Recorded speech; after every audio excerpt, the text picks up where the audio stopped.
Hello et bienvenue sur la classe de Fleur dans une nouvelle vidéo. Aujourd'hui, nous allons parler d'un genre littéraire à part entière, l'autobiographie. Si tu es curieux et que tu as envie d'en savoir plus, ou tout simplement si tu passes le brevet cette année, cette vidéo est faite pour toi, c'est parti!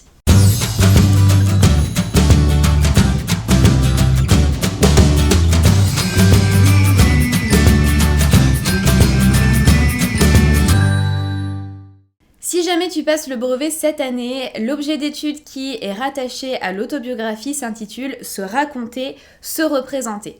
Il faut tout de même savoir que l'autobiographie est un genre extrêmement important qui est abordé au lycée, à la fac et qu'il est toujours intéressant d'étudier même une fois adulte. Alors, première partie, de la biographie à l'autobiographie.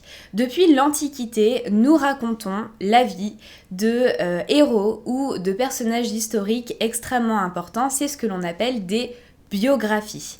La différence entre la biographie et l'autobiographie, c'est que dans l'autobiographie, l'auteur raconte lui-même sa propre vie, sa propre existence. Intéressons-nous à l'étymologie du mot, c'est-à-dire la composition du mot autobiographie. On retrouve trois parties, auto qui signifie soi, bio qui signifie la vie et graphie qui signifie l'écriture. S'il y a donc une définition à retenir, c'est que l'autobiographie est un récit rétrospectif qu'un auteur fait de sa propre existence. Dans ce genre littéraire, l'auteur, le narrateur et le personnage principal sont donc la même personne et la plupart du temps, l'auteur utilise la première personne du singulier « je ». Le récit se fait de façon chronologique, c'est-à-dire que l'on commence souvent par la naissance ou l'enfance, qui est une étape clé dans les autobiographies. On passe ensuite à l'adolescence, etc., etc. Dans le genre autobiographique, il y a une alternance entre le récit, c'est-à-dire entre les événements qui sont racontés, et l'analyse, c'est-à-dire le regard que porte l'auteur sur l'enfant ou l'adolescent ou le jeune adulte qu'il était. C'est pourquoi on trouve très souvent une alternance entre le présent simple et les temps du passé, comme le passé simple et l'imparfait. L'auteur qui écrit son autobiographie prend alors du recul et commente à l'instant T les actions qu'il a pu mener dans sa jeunesse. Et parfois il a un regard assez critique. Voici maintenant l'histoire de l'autobiographie et quelques repères. Alors il ne s'agit pas de connaître par cœur tous les éléments que je vais te donner.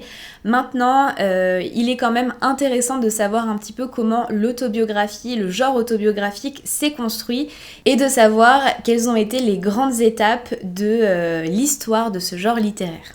Alors tout commence au IVe siècle lorsque saint Augustin, un homme d'église, publie ses confessions dans lesquelles il raconte à Dieu comment il s'est converti au christianisme. Pour la première fois, un homme parle de lui-même dans un écrit et s'adresse à Dieu pour expliquer tout le cheminement qui l'a conduit à devenir un homme d'église, un homme religieux.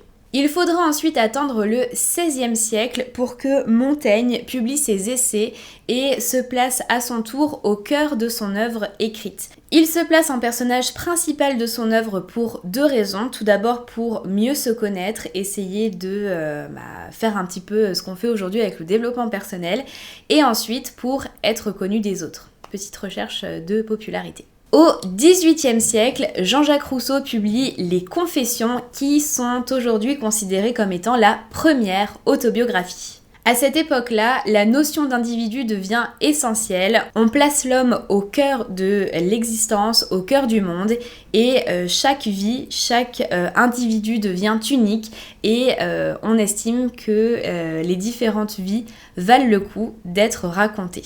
Depuis ce moment-là, les autobiographies fleurissent et Philippe le Jeune a théorisé ce qu'on appelle aujourd'hui le pacte autobiographique qui consiste en une espèce de contrat entre l'auteur et le lecteur. En écrivant une autobiographie, l'auteur s'engage à ne pas déguiser la vérité et à être le plus sincère, le plus authentique possible. Cela permet alors d'instaurer une relation de confiance entre auteur et lecteur. Mais alors, pourquoi écrire une autobiographie? Il peut y avoir différentes raisons. La première raison est tout simplement d'apprendre à se connaître ou à mieux se connaître, comme je te le disais précédemment, et c'est ce qu'a fait Nathalie Sarraute dans son autobiographie Enfance, qui est d'ailleurs très très chouette.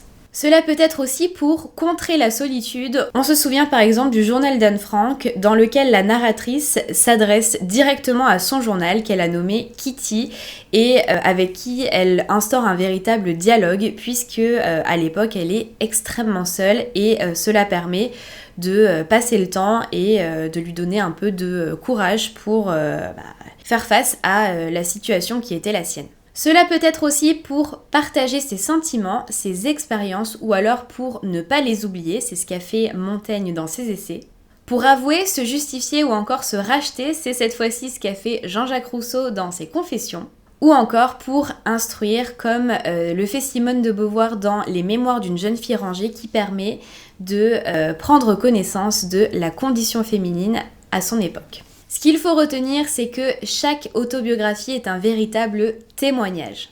Dernière partie, quelle forme une autobiographie peut-elle prendre? On parle souvent de l'autobiographie classique, comme je l'ai défini dans la première partie, mais ce type de texte peut prendre des formes différentes. On a tout d'abord le journal intime ou la correspondance qui est extrêmement intéressante parce que ce sont des textes qui ne sont à l'origine pas destinés à être publiés. C'est une écriture extrêmement intime que l'on fait pour soi ou pour le destinataire de sa lettre, mais qui, a priori, n'a pas lieu d'être rendu public. Cela permet de raconter sa vie au jour le jour, et comme je te le disais tout à l'heure, c'est exactement ce qu'a fait Anne Frank dans son journal.